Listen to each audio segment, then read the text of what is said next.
Mas lalong naging kahina-hinala nang matuklasan na 4 lang ang bumubuo sa small committee, si Representative Elizalde Co, Chairman, Representative Stella Kimbo, Senior Vice Chair, Representative Manix Dalipe, Majority Leader, at Representative Nonoy Libanan, Minority Leader, na may kapangyarihang mang-aproba ng mga huling pagbabago sa budget.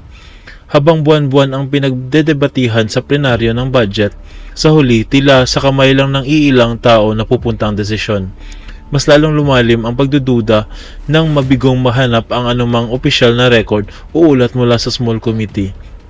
Kahit pamalinaw sa House Rules na dapat itong i-archive matapos ang session, kailangan na ring maimbitahan at masiyasat si Representative Ko dahil kung walang mananagot, mananatiling misteryo kung sino talaga ang nasa likod ng lihim ng insertions na bumabaluktot sa tunay na layunin ng pambansang budget. Sabi ko nga, magtatalo-talo, magbibigay ng inputs yung mga kasamahan natin. Tapos sa dulo pala, yung 4 na tao lang ang magdidesisyon. At yung problema po doon sa 4 na tao na yon, at least yung BICAM po, may BICAM report po yun eh. Makikita sa BICAM report kung ano po yung original net budget ng isang departamento, Your Honor. Tapos makikita po kung ano yung dinagdag or binawas, Your Honor, at makikita yung natirang pondo. Ang problema po doon sa small committee, wala pong ano yun. Di ba po, nung unang araw namin ng budget briefing, nandun po si Sec Mina, nandun po si Yusek Cathy, hiningi ko na po yung report ng small committee. Kasi po, di ba, sa rules po natin sa House of Representatives, Section 39, kung di ako nagkakamali, pero baka mali ako, nakasulat po doon na after 7 days after maipasa ang isang batas, or 15 days pagkatapos mag-end ng session, dapat po i-file sa archives lahat ng reports tungkol sa isang House bill. So una po ako nagpahanap sa aking staff, Your Honor, ng records doon sa archives, wala pong mahanap. Kaya nung first day ng budget briefing, hiningi ko po. Wala din sila, hanggang ngayon, wala po silang binibigay. So ibig sabihin, sabi ko, kung walang record yan, ang siguradong nakakaalam po niyan, Your Honor, is si Congressman Saldico. Bago po tayo magpatuloy, let me acknowledge the presence of Senator Sherwin Gatchalian. Wala po kayong nakita sa archive o ayaw po nilang ipakita? Hindi po kasi yung archives, alam niyo naman po, Your Honor, yung archives natin sa House of Representatives, napakagaling po nun. Kahit yung deliberations ng 1987 Constitution, hanapin niyo po doon. Lahat, transcript, journal, kompleto po yun. Yun, wala talaga. At noong tinanong ko po, noon, yung COMSEC, hindi po sila makasagot kung nasaan. Ang sabi ko nga, pa-email na lang sa akin, ang tagal na po noon, hindi in-email, so wala po talaga yon. At imposible naman na walang nakakaalam noon. Alam po ninyo, meron po nga tayong tuntunin sa House of Representatives kahit na po yung kopya ng enrolled bill. May 3 kopya po dapat na nandun po dapat sa opisina ng Secretary General. Sinubukan ko rin po sanang manghiram nun kung meron pero hindi rin po nila naipakikita. Pero ganito po, so ayaw po nila talagang payagan na maimbita si Representative Saldico. Meron bang pagkakataon na kahit paano nakita nyo rin po kung sino talaga ang may kagagawan ng mga insertions doon sa BICAM? Hindi po, ang ginawa ko po, Your Honor, is nag-research na po ako kung sino po yung gumawa ng insertions. Paano po kayo nag-research? Ganito po, okay, mahaba po yung history niyan, Your Honor. To be very blunt about it, di ba po, nung nabawasan ng flagship projects yung Pangulo, nung nakita niya po doon sa Sagaan na nawala yung kanyang malalaking proyekto, yung flagship projects ng gobyerno, naghanap na po siya kung saan napunta yon. So wala po ako nung unang meeting, pero I think nagkaroon ng meeting, ang dinig ko noong January, tinanong po yung Senate President, si Senate President Escudero at tinanong po si Speaker Martin Romualdez, hiningi yung listahan noong mga insertions doon sa budget. Ang pagkaalam ko, ulitin ko, wala po ako nung unang meeting, si Senate President Escudero, binigay po yung listahan ng Senate amendments, no? Doon 3 days after the meeting. Nung tinawag po ako sa pagpupulong noong March 24, nalaman ko po na wala pang binibigay yung House of Representatives at that time, in March 24. Kaya po ako nasama sa meeting na yon is para hingin na sa House of Representatives yung listahan noong mga insertions ng House of Representatives naman. So kaya lang po ako napasok dun sa usapan na yon noong March 24. March 24, 2025 was the first meeting. So dahil nga po sa paghahangad ninyo na malaman kung ano-ano yung mga insertions, kanino napunta at sino yung may kagagawan, paano po nyo eventually nalaman kung talagang nalaman ninyo? Hindi, ganito po, Your Honor. So March 24, paglabas ko doon, kasi nagmamadali na nun si Secretary Bunoan eh. Kasi ang worry niya po noon, March 29, mag-election ban po, di ba? So hindi maa-award, hindi mapapagawa yung projects. At pag hindi po napagawa yung projects, apektado po yung buong ekonomiya natin, di ba po? So paglabas ko, tinawagan ko po si Congressman J.J. Suarez kasi sabi sa akin doon sa meeting na yon na since wala na si Saldico, ang kumakausap na lang sa mga department secretaries ay si Congressman J.J. Suarez. So ang ginawa ko po, Your Honor, tinawagan ko siya, hiningi ko po yung listahan ng insertions. Pero nagtagal po bago po nila naibigay sa akin. I think 3 batches bago po nila na ibigay sa akin yung kompletong listahan po nung sa House of Representatives. Sa mga po ay kinausap nyo si Congressman J.J. Suarez, nagbigay naman po ba siya ng impormasyon na inyong hinihingi? Tinawagan ko po. Nung una, nagpabigay siya ng hard copy. Sabi ko, paano ko naman hahanapin to? Hard copy. Pero nagtagal eh. Checkin ko lang po kung anong date niya binigay. Basta hindi ka agad. Tapos, ang nangyari po noon, binigay rin in 3 tranches. Una, nagbigay ng isang batch. Pangalawa, nagbigay ng isang batch. Tapos yung isang batch na tagalan. So sabi ko, hindi ko po mache-check kung at hindi ko masasubmit sa executive branch kung hindi kompleto. So later on, napilitan namin silang ibigay yung kompletong listahan, Your Honor. Ano po ang nakita ninyo nung ibigay nila ang kompletong listahan sa inyo? Hindi, ginawa ko lang, Your Honor, is pinagkumpara ko po yung di ba po, admittedly, lahat naman po kaming congressman, pag nakita yung NEP, ang natural na tendency naman hihingi ng extra para sa aming distrito. Okay? So susulat po kami. At least ako, sumusulat ako. So syempre, nung binigay sa akin yung listahan, ang unang naisip ko noon, ang una ko pong naisip is, kung ikaw, congressman, hihingi ka para doon sa distrito mo. Hindi ka naman hihingi para sa ibang distrito. So, minatch-match ko po yung data.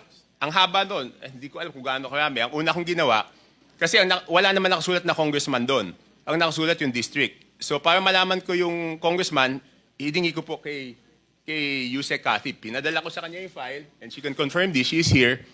Sabi ko, Yusek, pakiisa-isa mo nga, lagyan mo kung sino yung congressman kasi gusto ko i-compare yung proponent tsaka yung congressional district. Kung congressional district, hindi ko naman kabisado kung sino yung congressman doon eh.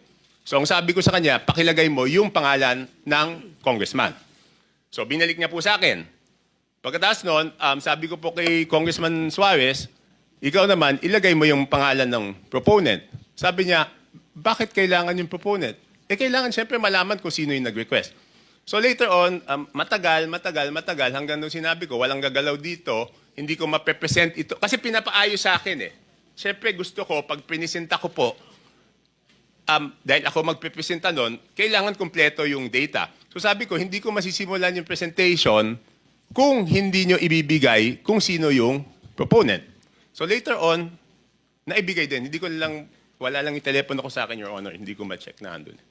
Sa mga tweet, naibigay naman sa iyo ni Yusek Cathy Cabral kung ano-anong mga distrito yon. Yes po, Your Honor. At naibigay naman sa iyo ni Congressman J.J. Suarez kung sino yung proponents doon sa mga distrito. Yes, pero nagtagal po. Nagtagal. Kaya ngayon po, pwede ba niyong sabihin sa amin kung ano ang napansin ninyo? Kung ang pag-uusapan ay yung mga distrito at yung mga proponents na nagbigay o naglagay doon sa mga distrito na yon. Ano yung unusual na napansin ninyo kung meron man?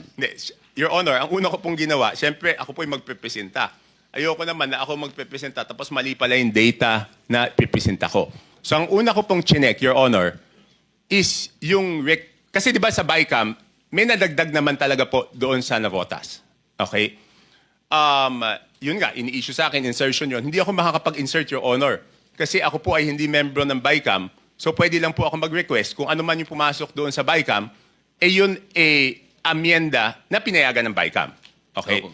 So, para hindi ako mapahiya, ang una kong chinek is kung tama yung pumasok Sa inyong nadagdag. distrito? Hindi, yung sa akin muna. Yun nga po, sa distrito niyo. Kasi alam ko po kung magkano yung nadagdag sa akin sa BICAM. Tumama naman po. Tumama, kasi ang request ko noon is 1.1 o 1.2.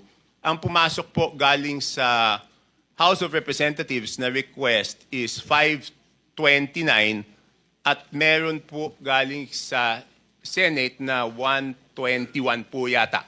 Pero yung sa Senate is all classrooms po yon.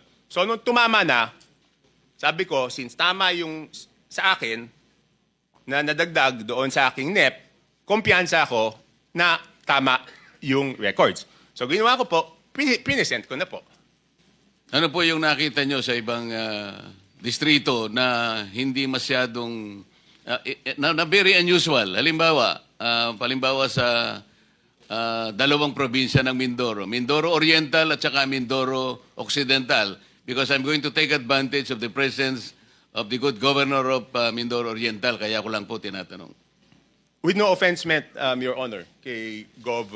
Dolor and to my fellow congressmen, ng district congressmen, ang una ko pong napansin doon is lumobo yung dalawang Mindoro, isang Oriental, isang Occidental.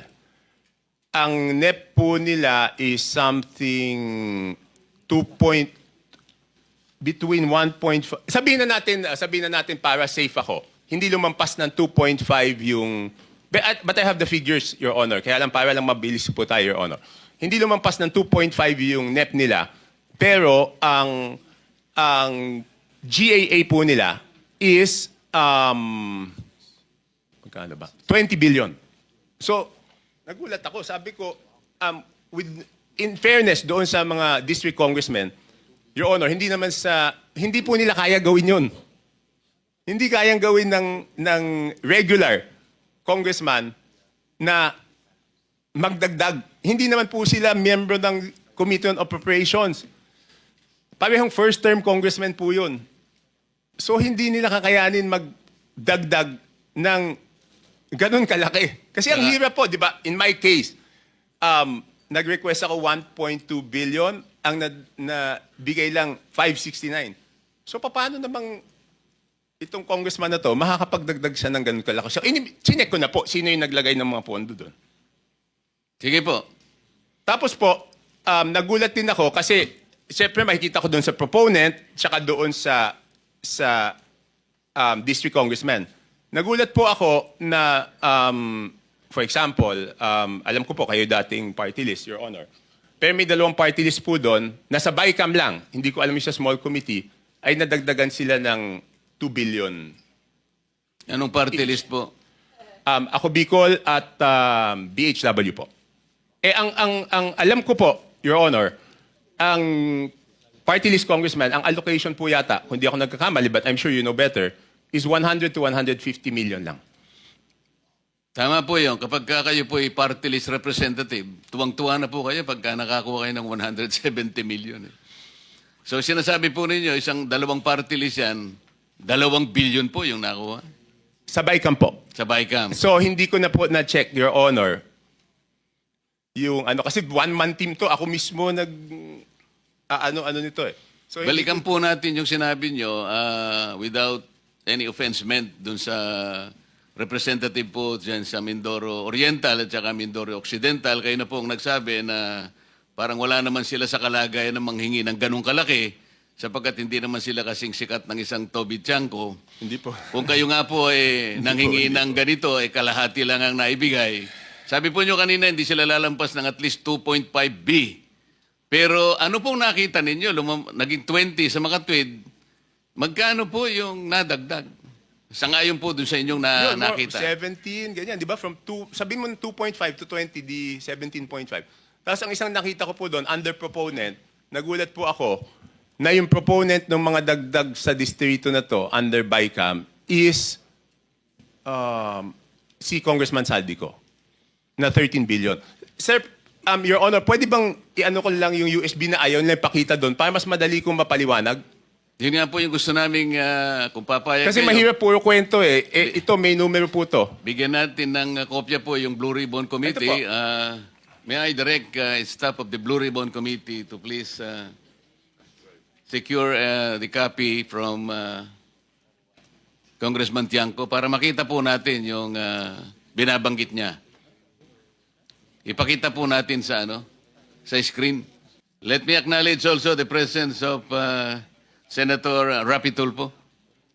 Yes, Senator. Yeah, I would like to direct this question to. Sandali. Let me acknowledge also the presence of Senator Bato. Continue, sir. I would like to direct this question to Congressman Toby Chanco. Sir, sabi niyo parang 17.5 ang nilobo nung budget. Tama po ba yun?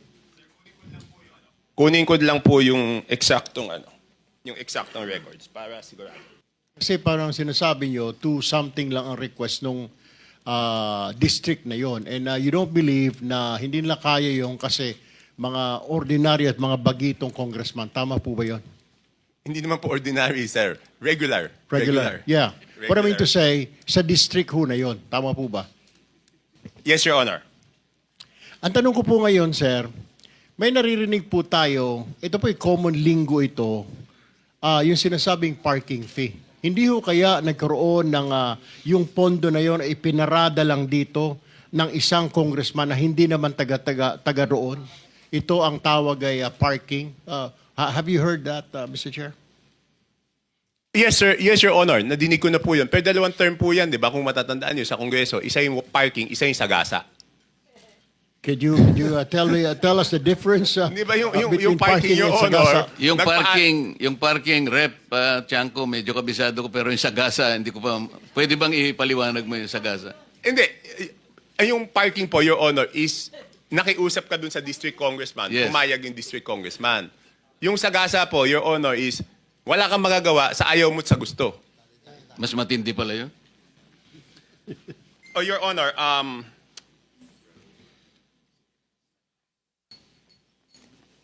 so dalawang term po yan, Your Honor. Isang parking, kasi madidinig mo sa congressman nasagasaan kami. Paano naman kayo nasagasaan? Binatuhan kami ng pondo na hindi naman namin alam. Ang ibig sabihin, Mr. Chair, yun nangyari sa Mindoro ay sagasa po yun? Your Honor, I have no personal knowledge. Your Honor, ito po.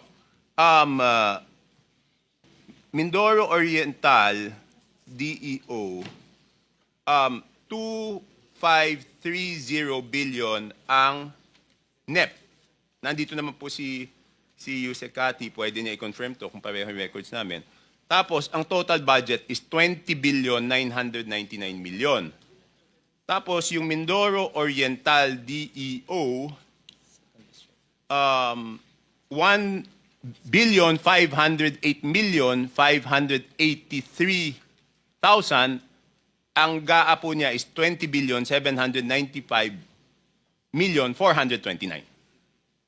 So, nagulat ako nung nakita ko yon, Your Honor. Thank you, In Mr. Chair. both provinces, si Representative Saldico ang nakalagay po na proponent. Rep. Hindi, doon po sa kasi ganito po to. Ito na po yung total. Sabi ko nga, hindi ko makikita kung ano yung sa small committee. Ang nakita ko, nung tinitignan ko po yung kay Saldico, next slide please. Yan, maliit lang eh. Yan po, for example, ito muna, ABRA. Ang proponent is Congressman Saldico. Hindi ko na po linagay yung district congressman, sir, kasi, Your Honor, kasi sabi ko nga, baka naman wala siyang alam, tapos mababash siya ng mababash, di ba po? So, ang nadagdag po to the District of Abra is, sige, next slide, is 3,400,000,000. Your Honor, hindi ko po mabasa. Basta 3,400,000,000. 68,345. Ayan po, Your Honor. Okay. Yan po, out of Saldico's insertion. Okay, next slide. Yan na po yung Mindoro. Yung next is Mindoro. Tignan ko lang po dito sa akin. Meron din akong kopya niyan. 2 billion po yan ang nadagdag. Okay, next is Oriental Mindoro, 3,105,759. Next is total po ng Romblon is 620 million. Tapos next po, Bukidnon is 580,222,000. I would like to clarify, Your Honor, I will make it clear, hindi po ito district ni Congressman Joe Zubiri. Hindi po. Just to clarify, hindi niya distrito yan. Tapos yan, sunod-sunod na po. Itong Camarines Norte, 550 million. Itong, ano ba yung sumunod? Batangas, 429. Meron pa pala ulit na Mindoro. Hindi ko alam bakit nahiwalay ito. Baka ibang district ito. 400 million. And then Sarangani, 300. So next slide. Pag tinotal niyo po, yan, magbabalanse po yan. 13,803,693 with Congressman Saldico as proponent. And pag tinotal mo yung district, yung subtotal, 13,803,693,000, Your Honor. For the record, ang binabanggit po nating Representative Elizaldico, siya po yung chairman ng House Appropriations Committee. Sa makatwid po, Rep. Toby, kung titingnan po natin at pagbabasihan, ito pong nakalap po ninyong impormasyon, lumalabas po na si Rep. Saldico ay siyang proponent ng halos 13.8 billion. Hindi natin malaman kung ito pinarada o sinagasa. Yun po ba ang ating